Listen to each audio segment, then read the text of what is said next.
Everyone, ఈ ఛానల్ని చూస్తున్న ప్రతి ఒక్కరికి థ్యాంక్ యూ సో మచ్ అండి. మా ఊరి జాతర ఎలా జరుగుతుందో మీ అందరికీ చూపించాలనుకుంటున్నానండి. మా ఊర్లో అమ్మవారిని నిలబెట్టారండి. సంక్రాంతి అంటే భోగి 4 రోజులు ఉందనగా అమ్మవారిని నడివీధికి తీసుకొచ్చారండి జాతర జరిపించడానికి. అంటే అమ్మవారిని పుట్టింటికి తీసుకొచ్చారండి. ఇలా పూరి గుడిసి వేసి గుడిలో ఉన్న ఘటాలన్నీ కూడా తీసుకొస్తారండి. ఇలా ఉదయం సాయంత్రం అమ్మవారికి నైవేద్యాలు సమర్పిస్తూ నడివీధిలో అమ్మవారు ఉంటారండి పొగ వేసుకుంటూ. చూశారు కదండి, ఇదేనండి పూరి గుడిసె. ఈ పూరి గుడిసె లోపలైతే అమ్మవారిని బాజా భజంత్రీలతో తీసుకొచ్చారండి. లోపల పెట్టారండి. చూశారు కదా, ఇలా పైన పందిరి వేసి ఆకులండి యాపాకులతో చూశారు కదా ఇలా కట్టారండి. జాతర స్టార్ట్ అవుతుందండి. అంటే అమ్మవారిని తీసుకొచ్చిన 9 రోజుల తర్వాత జాతర 17వ తారీఖుని స్టార్ట్ అయ్యిందండి. ఘటాలన్నీ కూడా బయటికి తీసి ఇవన్నీ కూడా శుభ్రంగా తోమేసి కడిగేస్తున్నారు చూడండి. అంటే అమ్మవారిని నడివీధికి తీసుకొచ్చిన రోజున కడిగి తీసుకొస్తారండి. మళ్ళీ ఇలా ఘటాలని మళ్ళీ శుభ్రంగా నీటితో కడిగేసి మళ్ళీ పసుపు రాసి బొట్లు పెట్టేస్తారండి. ఇవేనండి అమ్మవారి పుట్టింటి దగ్గర ఉన్న అమ్మవారి గోగులమ్మ తల్లి అమ్మవారి రాళ్ళండి ఇవి 3 తరాలుగా ఇక్కడే ఉన్నాయంటండి. చిన్న రాయి కూడా మిస్ అవ్వదండి అస్సలు. ఎంత దూరం ఆ రాయి వెళ్ళినా సరే మళ్ళీ వెనక్కి తిరిగి వచ్చేస్తుందండి. జాతర స్టార్ట్ అవుతుంది కదండి. ఇలా అమ్మవారి రాళ్ళు 4-5 చోట్ల ఉంటాయండి ఊళ్ళో. అన్ని చోట్ల కూడా ఇలాగే పసుపు రాసి బొట్లు పెట్టేస్తారండి అమ్మవారు వచ్చే టయానికి, జాతర టయానికి అండి. అంటే ఈరోజు జాతర స్టార్ట్ అవుతుంది కదండి. ఫస్ట్ డే అండి జాతర 17వ తారీఖు స్టార్ట్ అయిందండి. ఆసాదులు మొదలు పెట్టారండి. రాత్రి 8 గంటలకు ఇలా నృత్యం చేయడం అమ్మవారికి జాతర జరిపిస్తున్నారండి. చాలా అంటే చాలా బాగుంటుందండి ఈ ఊరి జాతర. ఊరి పేరేంటా అనుకుంటున్నారండి? కంసాల బేతపూడి. కంసాల బేతపూడిలో జాతర ఎక్కడెక్కడి నుంచో ఉద్యోగస్తులు, చిన్నలు పెద్దలు అంతా కూడా వచ్చి జాతరని ఎంజాయ్ చేస్తారండి. చాలా బాగుంటుందండి జాతర. జాతరలో భాగంగా నాగిని డ్యాన్స్ అండి. ఆసాదులు నాగిని డ్యాన్స్ వేస్తున్నారు. ఇలా 3 రోజులు బాగా జరిపిస్తారండి. 17, 18, 19 అంటే 3 రోజులు జరుగుతుందండి జాతర. నాగిని డ్యాన్స్లో భాగంగా ఇలా ఆ రోజైతే 8 గంటలకు స్టార్ట్ చేశారండి 17వ తారీఖుని. రాత్రి 11:30, 12 వరకు కూడా ఇలానే ఆసాదులు జాతర చేస్తారండి. తర్వాత మోళీ కడుతున్నారండి. చూశారు కదండి మోళీ. చాలా అంటే చాలా బాగా జరిపిస్తారండి జాతర. మోళీ కూడా కట్టి ఇలా బాటిల్స్ చూస్తారు కదా, చాలా బాగా అయితే ఒక బాటిల్ కూడా కింద పడకుండా చాలా బాగా ఆసాదులు ఇలా నృత్యం చేస్తారు. ఈ ఊరి జాతర అయితే చాలా బాగుంటుందండి. అందుకే అందరూ కూడా చివరి వరకు చూడండి జాతర. ఇలా డబ్బులు తీస్తూ చూడండి, బాటిల్స్ ఇత్తి మీద పెట్టుకుని మరి ఆసాదు నృత్యం చేస్తున్నాడండి నోటుతో డబ్బులు తీస్తూ.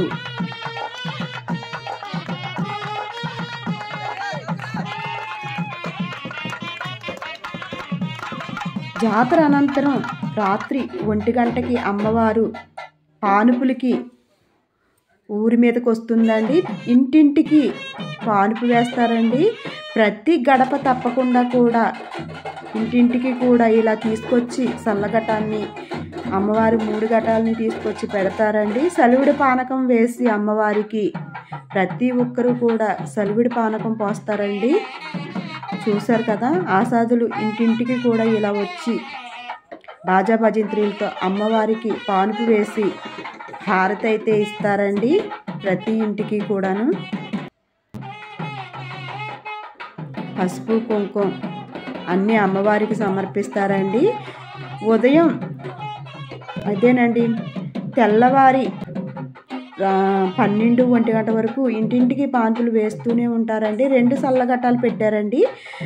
ఊరికి సరిపోవట్లేదు పాన్పులు వేయడానికి అని చెప్పి 2 సల్లగటాలు పెట్టి ఒక్క పక్కకి ఒక ఘటం ఇంకొక పక్కకి ఇంకొక ఘటం వెళ్తుందండి.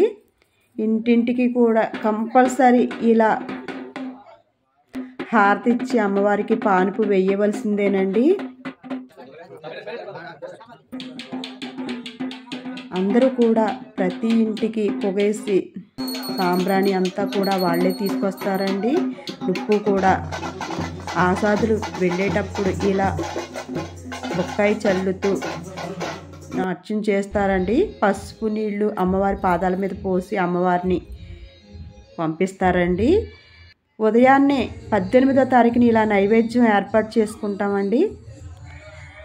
అన్నం వండుతామండి. ఒక తవుడు బియ్యాన్ని 3 గుప్పులు వేసి నైవేద్యం వండి బూర్లు వండి పెట్టి అమ్మవారికి అయితే ఇంటికి ఇలా నైవేద్యం పెట్టుకుంటామండి. కోడిని కోసుకోవడానికి అమ్మవారికి చూపించి దీపం వెలిగించి అమ్మవారికి సాంబ్రాణి పొగేసి కోడిని చూపించి ఇలా నైవేద్యం పెడతామండి ఇంటి దగ్గర. నైవేద్యాల అనంతరం అమ్మవారు 3 గంటలకి సల్ల పోస్తారండి. మజ్జిగ అండి, డబ్బులు మజ్జిగి పూరి గుడిసి దగ్గరికి పట్టుకెళ్ళి అంతా కూడా ఆడవాళ్ళు ఆ ఈదులో ఉన్న ఆడవాళ్ళంతా పట్టుకెళ్తారండి. ఉన్న వాళ్ళు అయితే కనుక దారిలో వెళ్తూ కూడా అమ్మవారి ఘటంలో సల్ల పోయించుకుంటారండి. ఈ సల్ల ఘటంలో వేయించుకున్న మజ్జిగ పెరుగు అండి అదేనండి. ఇలా వేసిన మజ్జిగని 3 పొలిమార్లు తిప్పుతారండి. 3 పొలిమార్లలో కూడా ఊరికున్న 3-4 పొలిమేరల్లో ఒక గీత కింద వేస్తారండి. గీత వేసి వేరే ఊరి నుంచి పరదేవతలు ఊరి మీదకి రాకుండా కాపాడుతారండి మా గ్రామ దేవతలు. అమ్మవారు చూస్తారు కదా బాణాసంచారాలతో అంగరంగ వైభవంగా పొలిమేర తొక్కుతానికి వెళ్తుందండి. పొలిమేర తొక్కడం అంటే నేను చెప్పాను కదండి సల్ల వేసి వస్తారని. అలా 4 పొలిమేరల్లో సల్ల వేసి వస్తారండి. అమ్మవారు అయితే పొలిమేర తొక్కడానికి వెళ్తుంది. బాణాసంచారాలతో బాజా భజంత్రీలతో వెళ్తుందండి. పెద్దలు చిన్నలు కూడా అమ్మవారి వెంట వెళతారండి. ఘటాలను తీసుకొస్తున్నారు చూసారా. ఇలా ఘటాలకి వారపోసి నీళ్లు ఘటాలకు దండం పెట్టి అమ్మవారిని పొలిమేర తొక్కించడానికి సాగరం పంపుతున్నారండి. పొలిమేర తొక్కించడానికి మొత్తం పెద్ద చిన్న కూడా ఇలా పొలిమేర తొక్కడానికి వెళ్తారండి. అప్పుడు కూడా ఇలా బొక్కాయి ఇచ్చి ఆసాదుల చేత బొక్కాయి చల్లిస్తారండి. బొక్కాయి చల్లుతూ బాజా భజంత్రులతో చిన్న పెద్ద ఆడవారు మగవారు వెళ్ళాలనుకున్న ప్రతి ఒక్కరూ కూడా అమ్మవారి వెంట అలా పొలిమేర తొక్కడానికి వెళ్తారండి. చాలా బాగుంటుందండి. ఇంకా బుట్ట బొమ్మలు అలాగే నృత్యం చేయడానికి దేవతలు అదే అమ్మవార్లతో చాలా అమ్మవారి పొలిమేర తొక్కి తిరిగి వస్తుందండి. రాత్రి 9:30 అయిందండి. మధ్యాహ్నం 3 గంటలకు వెళ్ళిన అమ్మవారు రాత్రి 9 గంటలకు వేడి మీద వస్తుందండి. మళ్ళీ అమ్మవారికి నీళ్లు వేస్తారండి. బొక్కాయి చల్లిస్తారు. చూసారు కదా ఆసాదులు తిరిగి వచ్చి ఇలా అమ్మవారిని మళ్ళీ పూరి గుడిసి దగ్గరికి తీసుకొస్తున్నారండి.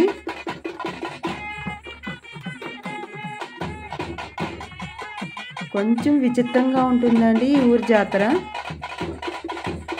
ఊరికి ఒక్కొక్క రకంగా జరుగుతుంది అంటారు కదా అలాగండి. అలా మళ్ళీ చల్లగటానికి తీసుకొచ్చే సాకల పాదాలకి నీళ్లు పోస్తూ చల్లగటానికి దండం పెట్టుకుంటారండి. అమ్మ పొలిమేర తొక్కొచ్చింది కదండి.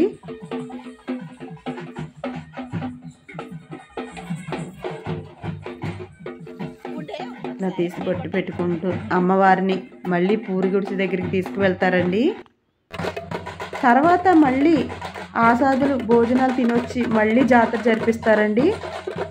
రాత్రి 11 వరకు 12 వరకు మళ్ళీ ఇలా జాతర జరుగుతుందండి. జాతర అనంతరం అమ్మవారికి ఒడికట్టు అండి అదేనండి మనం ఆడపిల్లకి పెళ్లి చేసి ఒడికట్టు కడతాం కదా బియ్యం, కొబ్బరి బండం, చీర, రవికల గుడ్డ, పసుపు, కుంకుమ, శనగపప్పు, బెల్లం ఇవన్నీ ఒడికట్టు అంటారు కదండి. అలా ఒడికట్టు అమ్మవారు 3 దేవతలకి ఊళ్ళో ఉన్న 3 కులాలు వాళ్ళు కూడా, అంటే ముగ్గురు ఇంటి పేరుటోళ్ళండి. ఎవరు ఆడపడుచుకు వాళ్ళు కడతారండి. మేమైతే గోగులమ్మకి ఇలా ఒడికట్టు బియ్యం కడతామండి. గోగులమ్మ మా సముద్రాల వారి ఆడపడుచండి. చూసారు కదా, ఒడికట్టు ఇలా జాకెట్ ముక్కలో వేసి మనం కొత్త పెళ్లి కూతురు అత్తవారింటికి వెళ్ళేటప్పుడు ఎలా అయితే కడతామో సేమ్ అలాగనే అమ్మవారికి ఒడికట్టు కట్టి హారతిస్తారండి. మా కోడళ్ళు ఇద్దరు హారతిస్తున్నారండి. మేము గోగులమ్మ తల్లికి ఇలా ఒడికట్టు కట్టామండి. అమ్మవారికి ఎంతో హారతిస్తుంటే చూసారు కదా, ఇలా పంబరి ఇలా దీవిస్తాడండి. హారతి అనంతరం అమ్మవారి రాళ్ళు స్టార్టింగ్లో చూపించాను కదండి, గోగులమ్మ అమ్మవారి రాళ్లను అక్కడ జాతర జరిపిస్తారండి. తొలి వేట అంటే వేటపోతుని ఇక్కడైతే వేస్తారనమాట. వేటపోతుని వేసిన తర్వాత పూరి గుడిసి దగ్గర నుంచి అమ్మవారిని గుడికి అంటే అత్తవారింటికి పంపించేస్తారండి. ఆసాదులు నృత్యం చేస్తున్నారు చూడండి. అందరూ కూడా సలి నైవేద్యం అండి. రాత్రి వండి పొద్దుటే నైవేద్యం చూశారు కదా. ఇక్కడ అమ్మవారికి నైవేద్యాలు సమర్పిస్తారండి. చల్లగటాలను తీసుకొచ్చి ఇక్కడ పెట్టి ఎక్కడెక్కడి నుంచో కూడా జాతర చూడడానికి వస్తారండి. జాతర అయితే చాలా అంటే చాలా బాగుంటుంది. చూశారు కదా, నైవేద్యాలు అమ్మవారి దగ్గర ఇలా తెచ్చిన నైవేద్యాలన్నీ అమ్మవారి దగ్గర పెట్టి ఆసాదులు నృత్యం చేస్తూ అమ్మవారికి జాతర జరిపిస్తారండి. తొలి ఏట అండి. అమ్మవారికి ఏటపోతుని ఇలా వేసి అమ్మనైతే గుడికి పంపించేస్తారండి. ఏటపోతే అనంతరం ఏటనేసిన సాకలికి డబ్బులతో దండ కూడా వేస్తారండి.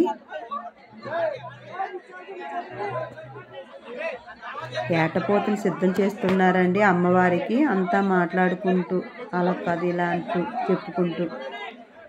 నిజంగా చాలా మహిమగల అమ్మవారండి దుర్గమ్మ, గోగులమ్మ, ఎంకమ్మ మా ఊరి గ్రామ దేవతలండి. ప్రతి సంవత్సరం కూడా సంక్రాంతి వెళ్ళిన వెంటనే ఇలా జాతర జరుగుతుందండి. ప్రతి సంవత్సరం కూడా జాతర జరుగుతుంది. మొత్తం ప్రాసెస్ అంతా ఒకేలా ఉంటుందండి. ప్రతి సంవత్సరం కూడా ఇంటింటికి పానుపు వేయడం, అలానే ఇలా తొలివేట వేసి అమ్మవారిని గుడికి పంపించడం అంతా కూడా జరుగుతుందండి. ఏటనేసిన సాకలకి డబ్బులు దండ వేశారండి. అమ్మవారికి వేట అనంతరం అమ్మవారిని గుడికి పంపించుటకు పూరి గుడిసె దగ్గరికి తీసుకొచ్చేసారండి. ఇప్పుడు అమ్మవారిని గుడికి పంపించేస్తారండి. మీరే చూడండి ఎంత బాగుంటుందో. చాలా ఇలా మందులతో బాణాసంచారాలతో చూశారు కదా, పూరి గుడిసే ఆ యొక్క పందిరిని లాగేస్తున్నారండి. ఇలా లాగేసి మొత్తం ఎంత పొడవైతే వస్తాయో అంత పొడవు కూడా అందరూ ఎంతో సంతోషంగా పెద్దలు చిన్నలు కూడా ఈ ఆకుల్ని పూరి గుడిసికి కట్టిన ఆకులన్నీ కూడా ఇలా పేర్చేస్తారండి. పొడవున రోడ్డు పొడవు కూడా అమ్మవారు వెళ్ళి దారిలో వేసేస్తున్నారండి. ఆ దారిలోంచి అమ్మవారు ఆకులు కాలిన తర్వాత అమ్మవారిని పంపిస్తారండి. ఈ ఊరి ఆచారం అండి ఇదే. చాలా విచిత్రంగా చాలా అంటే చాలా బాగుంటుంది. దీనిని చూడడానికి చాలా ఊర్ల నుంచి వస్తారండి. చాలా బాగుంటుంది అన్నమాట. ఆకుల్ని అయితే అంటించేస్తున్నారు చూడండి. ఆకుల్ని అయితే ఇలా ఎవ్వరూ కూడా వదలరండి. ఆకు తీసుకుని ఇలా వేయడమే ఒక అద్భుతం అనుకుంటారండి. అమ్మవారి యొక్క ఆశీస్సులు అనుకుంటారు. రోడ్డు పొడవుతో కూడా ఆకులు ఇలా పేర్చేశారు చూసారా. ఇప్పుడైతే ఈ ఆకుల్ని అందరూ కూడా అంటించేస్తున్నారు చూడండి. అగ్గిపుల్ల పెట్టి ప్రతి ఒక్కళ్ళు ఒక ఆకు కాడికి మొత్తం ఆకులన్నీ కూడా మంట వేసేస్తారండి. ఈ మంటల్లోంచి అమ్మవారు వెళ్తారండి. ఈ మంటల్లోంచి అమ్మవారు గుడికి వెళుతూ ఉయ్యాల తంబాలు ఉంటాయండి, అక్కడ ఉయ్యాల వేసి అమ్మవారిని గుడికి పంపించేస్తారండి. ఇలా 4-3 చోట్ల కూడా వేటపోతులను వేసి అమ్మని గుడిలో పెట్టేసి ఇంకా 25-26 డేట్ దాకా ప్రోగ్రామ్స్ అయితే ఉంటాయండి. అవన్నీ అయితే నేను వీడియో తీయలేదండి, ఓన్లీ జాతర మాత్రమే తీశాను. అమ్మవారు గుడికి వెళ్ళేంత వరకు చూశారు కదా ఎంత బాగా జరుగుతుందో మా ఊరి జాతర. చాలా బాగుంటుందండి. ఈ మంట వేడికి తట్టుకోలేక అంతా కూడా వెనక్కి వెళ్ళిపోయారండి. చాలా దూరంగా వెళ్ళిపోయారండి అందరూను. ఈ మంటల్లోంచి చూశారు కదండి అమ్మవారు అత్తవారింటికి వెళ్ళిపోతున్నారండి. మళ్ళీ కాళ్ళకు నీళ్లు వేసి అమ్మవారి బొట్టు పెట్టుకుని బుక్కాయి చల్లిస్తూ అమ్మవారిని గుడికి పంపించేస్తున్నామండి. ఆడపడుచుని పుట్టింటికి తీసుకొచ్చిన ఆడపడుచు అత్తవారింటికి వెళ్ళిపోతుందండి. మంటలు వేడి తట్టుకోలేక అటు ఇటు దాటుకుంటూ కొంచెం మంది అలా పలచగా జనమంతా కూడా అమ్మవారి వెంట వెళ్ళిపోతున్నారు. చూసారు కదా అమ్మవారు వెళ్తుంటే చాలా బాధ అనిపించిందండి. ఈ 10 రోజుల నుంచి కూడా అమ్మవారు నడిదినుంటే ఆ కళాకాంతులే వేరు కదండి. చాలా ఆనందంగా ఉందండి. అమ్మవారు వెళ్తుంటే చాలా బాధేసిందండి. గుడికి పంపించేస్తున్నాము, ఊళ్ళో అయినా సరే అంతా కూడా మళ్ళీ పెద్ద చిన్న అంతా కూడా వెళుతూ అమ్మవారిని గుడికి పంపించేసామండి. ఇంకొక 4 రోజులు కూడా ప్రోగ్రామ్స్ ఉంటాయండి. లాస్ట్ రోజు అన్న సంతర్పణ ఉంటుంది. వీడియో మీకు నచ్చితే లైక్ చేయండి, షేర్ చేయండి, నా ఛానల్ సబ్స్క్రైబ్ చేసుకోండి.